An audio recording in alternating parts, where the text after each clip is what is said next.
waxaan ahaa anuu markii hore in Hargeysa jooga nin xidhan baan ahaa Hargeysa gudahayga markii aan joogay jeel baan ku jiray laakiin markii aan halkan soo galay waxbarasho wanaagsan baan ka helay indhaha ii furmay waxna maan qori jirin waxna maan akhriyi jirin waxaan mahad weyn u mahadnaqayaa jaamacadda Badar waa maalin aan isleeyahay iska daa Soomaaliland Afrika oo dhan ayay wax badan ay runtii u tilmaamaysaa barnaamijkan waxa ka wada shaqeynayay jaamacadda Badar iyo wasaaradda cadaaladda laakiin ammaanteeda waxa iskala xukuumadda oo hormadu ku yahay runtii madaxweynaha Jamhuuriyadda Soomaaliland Muuse Biixi Cabdi ugu horeen waxaanu sameynay qiimeyn assessment research caadi ayaanu sameynay arday kasta wuxuu rabay inuu barto iyo wuxuu daneynayay ayaa researchka lagu soo saaray maanta ardayda halkan fadhida oo ah tiradooda ay tahay 132 arday waxay ka qalin jabinayaan qaybo kala duwan waxay ka qalin jabinayaan postgraduate diploma education-ka ah ardayda labaad ee maanta iyagana baxaya qalin jabi waxa weeyaan ardayda ka baxay farsamada gacanta waxa kale oo maanta fadhiya ardayda ka qalin jabisay akhriska iyo qoraalka iyo xisaabta iyo carabiga oo basic education-ka waxa fadhiya runtii arday ka qalin jabi luqadda carabiga waliba ka gaadhay heerka diblomada sare ayaa meeshan fadhiya waxa iyaguna runtii fadhiya arday bayskii shareecada dhiganaya oo iyaguna shareecada islaamka bayskeedii wada ayaa halkan fadhiya mahadnaq u maalintan doonayaan ka jeediyo jaamacadda Badar ee u soo dhiiratay inay baqranayaan arintaas soo bandhigto iyo cidii garanaysaa wasaaradda cadaaladda hay'adda ay ku garab gashay si weyn bay ii farax gelinaysaa inaan kaga soo qayb gal halkan qalin jabintiina waxay tahay taariikh ka mid noqon doona taariikhahayga laakiin aan anigu samaynin ee ay samaysay jaamacadda Badar waxaan aad iyo aad ugu faraxsanahay inay kuwa hadda ku jiraay ay ku fikirayaan tolo adnagu maxaa ka reebay inaad halkaa fadhiisato waa jid la jeexay ay Badar jeexday weeyaan kelmado uguma mahadnaqi karo iyaga iyo madaxweynaha iyo dawladdan xisbiga kulmiye ka inay taa iyagu fududeeyeen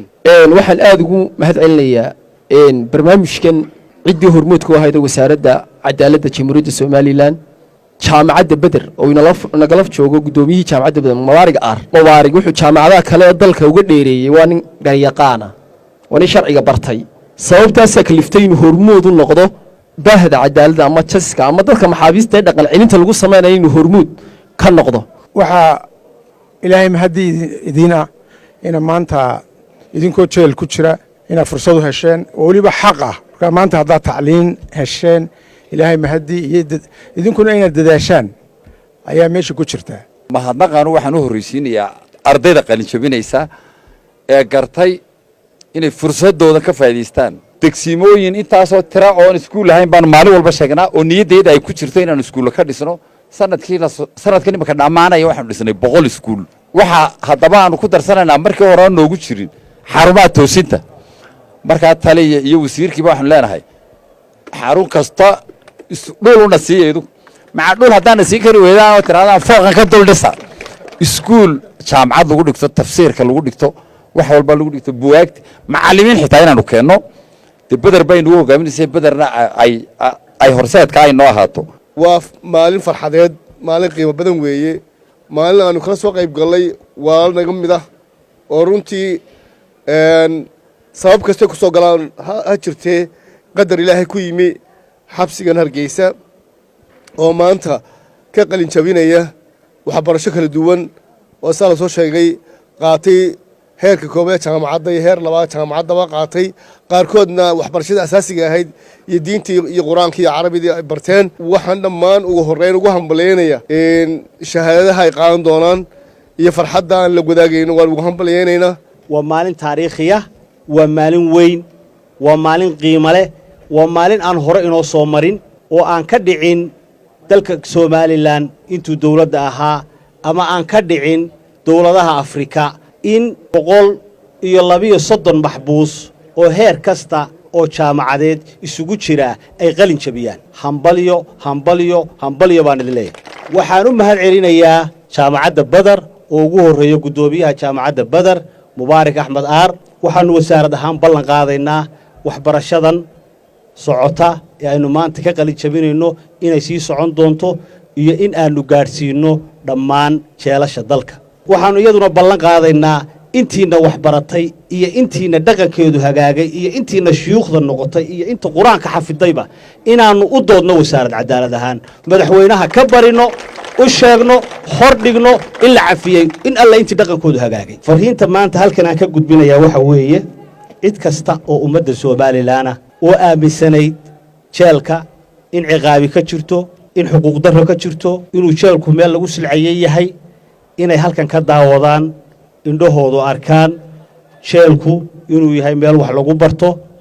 meel laga qalin jabiyo meel dad master ka soo baxaan kuwa bachelor ka soo baxaan kuwa quraanka xafsan ka soo baxaan waxaan aad iyo aad horta ugu mahad celinayaa marka hore jaamacadda nasiisay koorsooyinkan Beder University annaga laftiga waan mahad celinaynaa dee halkaan iska fadhiyi lahayn ee aanu shax iyo maxaa la dhuu iyo waxa yar iska ciyaari lahayn waxaanu ka faa'iideysanay waqtigii oo aanu marka hore shanta cibaadadun baanu haysanay intii kale iska fadhinay ayaanu ku darsanay in aanu waxbarasho gelino marka waxbarashadii ayaa maanta na soo gaarsiisay inaanu qalin jabino qaybta farsamada iyo electricianka ama iyo qaybooyinka faraha badan ee kalaba waxaan leeyahay dhalinyarada magaalada joogta waan haddayna waxba ku haynin xagga waan halkan culunti taalaayo nasashada macabariska jidka ka yar qaldan yahay halkan kaaliya u leenahay kaaliya halkan wax ku barta weli sidan oo waxa weeyaan alaabaha dhan oo la siiyay iyo alaabaha dhan oo la keenay wala UN kanoomay keenin marka waxa weeyaan dalkii isku filnaashuu gaaray oo jaamacadihii Beder jaamacadii way ka soo baana qaaday waxaan u mahad celinayaa madaxweynaha jamhuuriyadda Soomaaliland Muuse Biixi Cabdi oo xaqiiqatan markii la doortay intuusan kursiga ku fadhiisan ka hadlay maxaabiista waad ogeydeen oo markii ramadaantii waa asiga afur noo sameeyay halkan lagu afuray marka waxa muuqatay markuu kursiga ku fadhiisanay ilaa maanta oo aan jaamacad ka qalin jabinayno in uu maskaxdiisa ku jirtay maxaabiistu isla markaana sabab u ah in maanta xafladani dhacdo uu sabab u yahay si gaar ah waxaan ugu mahad celinaynaa jaamacadda Beder oo xaqiiqatan ahayd fursadda koobaad ee na soo martay anugu tusaale ahaan waxaan xiranahay 16 sano iyo dhowr bilood 2004 la soo xiray anigoo aad u yaraa la soo xiray ilaa maanta waan xiranahay anigoo isku buuqsan oo xaqiiqatan xaalkayga ilaahay garanayo ayuu Mubaarak Aar noo yimiday markaas wuxuu noogu bishaareeyay inuu jaamacad aan halkan ku dhiga doono maalinta wixii ka dambeeyay waxa la dhihi karaa maan xirayn xaqiiqatan markay wax barasho ay leeyihiin waa mar wax weyn qaylinayaan waa mar istilayaan waa mar wax kala sameynayaan marka wax barasho jirto nin walba wuxuu ku fikirayaa wax barado wax bartay meesha kala qaado maktabadana waa qayb kamid ah runtii oo la rabo qofka maxbuuska inuu isku bedelo oo runtii anagu suurtagal noomay noqoteen haddii aanan heli lahayn